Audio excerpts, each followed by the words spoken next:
पूर्वोत्तर भारत की हरी भरी घाटियों और रहस्यमयी जंगलों के बीच छिपी हुई है मेघालय की कुख्यात कोयला खदानें। ये खदानें न केवल अपनी गहराई और घने अंधकार के लिए जानी जाती हैं, बल्कि उन डरावनी कहानियों के लिए भी बदनाम हैं जो पीढ़ी दर पीढ़ी सुनी जाती हैं। कहा जाता है कि इन खदानों में न जाने कितने मजदूर काम करते हुए गुम हो गए, जिनकी चीखें आज भी रात के सन्नाटे में सुनाई देती हैं। वहां की मिट्टी में सिर्फ कोयले की ही नहीं, बल्कि उन अनगिनत आत्माओं की परछाइयां भी दबी हुई हैं जो अपनी मौत का बदला लेने के लिए तड़प रही हैं। जब खोजी पत्रकार अजीत को इस खदान से जुड़ी सच्चाई उजागर करने का मौका मिला, तो उसने इसे केवल एक आम कहानी समझा। लेकिन उसे अंदाजा भी नहीं था कि वह ऐसी खौफनाक जगह पर जा रहा है जहां मौत भी अपनी मर्जी से शिकार चुनती है। खदान की गहराई में कदम रखते ही अजीत को महसूस हुआ कि यह जगह सामान्य नहीं है। अंधेरे की घनी परतों के पीछे एक ऐसा भयानक सच छिपा था जिसे जानने के बाद वापस लौटना लगभग नामुमकिन था। क्या अजीत इस खौफनाक खदान के रहस्य से बच पाएगा, या वह भी उन अनगिनत मजदूरों की तरह इस अंधकार का हिस्सा बन जाएगा? यह जानने के लिए आइए इस खौफ और रहस्य की कहानी में कदम रखें। लेकिन सावधान रहिए, क्योंकि यह अंधकार आपके भीतर का डर उजागर कर सकता है। अगर आप लोग हमारे चैनल पर नए हैं तो प्लीज चैनल को जरूर सब्सक्राइब करें, ताकि ऐसे ही कहानी आप लोगों को मिलता रहे। तो चलिए कहानी शुरू करते हैं। मेघालय के जंगलों के बीच स्थित कोयला खदानें हमेशा से रहस्यमयी और खौफनाक कहानियों का अड्डा बनी हुई हैं। खदानों के आसपास बसे गांव के लोग कहते हैं कि रात के अंधेरे में इन खदानों में से अजीब चीखने चिल्लाने की आवाजें आती हैं। ये आवाजें उन मजदूरों की आत्माओं की हैं जो खदानों में काम करते हुए कभी लौट नहीं पाए। यह कहानी अजीत की है, जो एक खोजी पत्रकार था। उसे मेघालय की इन कोयला खदानों पर रिपोर्ट तैयार करने का काम सौंपा गया। अजीत को स्थानीय लोगों ने बताया कि खदानें श्रापित हैं और रात के समय वहां जाना मौत को बुलाने जैसा है। लेकिन अजीत को इन बातों पर विश्वास नहीं था। उसने अपने कैमरे और नोटबुक के साथ खदानों में जाने का फैसला किया।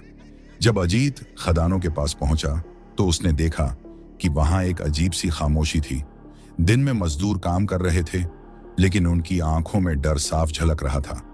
एक बूढ़े मजदूर ने अजीत को चेतावनी दी, खदानों में मत जाओ साहब, वहां जो जाता है वो वापस नहीं आता। लेकिन अजीत ने रात को खदानों में जाने की ठानी। जैसे ही उसने खदान में कदम रखा, उसे अजीब सी ठंडक महसूस हुई। हवा में गंध थी, जैसे कुछ सड़ रहा हो। जैसे जैसे अजीत खदान के अंदर जाता गया, उसे दूर से किसी के फुसफुसाने की आवाजें सुनाई देने लगी। वह आवाजें अस्पष्ट थीं, लेकिन वे साफ कह रही थीं, भाग जाओ, यहां से भाग जाओ। लेकिन अजीत ने इन्हें अपने मन का वहम समझा और आगे बढ़ता गया। तभी अचानक उसका टॉर्च बंद हो गया और खदान पूरी तरह से अंधेरे में डूब गई। अंधेरे में उसे ऐसा लगा कि कोई उसके पीछे चल रहा है। जब उसने पीछे मुड़कर देखा तो वहां कोई नहीं था, लेकिन खदान की दीवारों पर कुछ परछाइयां हिलती हुई दिखी। वे परछाइयां इंसानी आकृतियों की थीं। उनके चेहरे अजीब रूप से विकृत थे। तभी एक जोरदार चीख गूंजी और अजीत ने देखा कि दीवार से खून टपक रहा है। खून में वह मजदूरों के नाम लिखे थे जो खदान में मारे गए थे। तभी एक परछाई उसकी ओर बढ़ने लगी और उससे बोली, तुम भी हमारे जैसे बन जाओगे।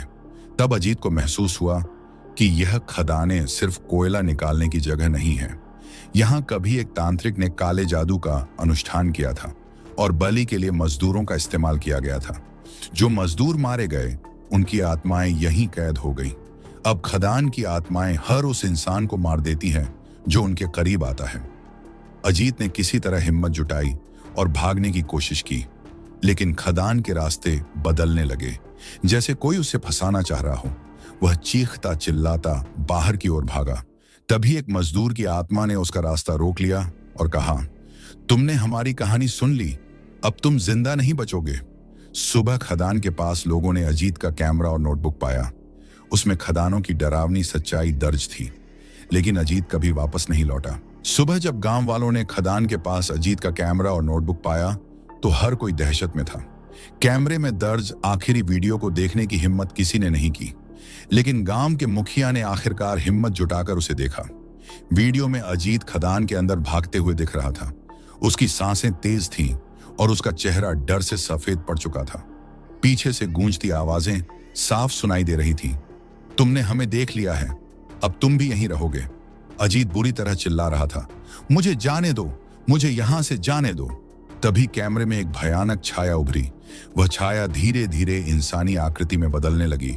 उसकी आंखें जलती हुई कोयले की तरह लाल थीं और फिर कैमरे में सिर्फ अंधेरा छा गया। गांव के लोग बताते हैं कि उसी रात खदानों के पास एक औरत की चीख सुनाई दी, जो अजीत की मां की तरह लग रही थी। वह चीख बार बार एक ही बात कह रही थी, मेरा बेटा कहाँ है, उसे वापस लाओ। अजीत का कैमरा और नोटबुक पुलिस को सौंप दिए गए, लेकिन दोनों रहस्यमयी तरीके से गायब हो गए। जो भी अजीत के सामान को छूता, वह कुछ दिनों बाद या तो पागल हो जाता या गायब हो जाता। लोग कहते हैं कि अजीत की आत्मा अब खदान में कैद है। जो भी खदान के करीब जाता है, उसे अजीत की आवाज सुनाई देती है, मुझे बचाओ, यहां से भाग जाओ, वरना तुम भी नहीं बचोगे। आज भी मेघालय की इन खदानों के आसपास कोई रात को जाने की हिम्मत नहीं करता।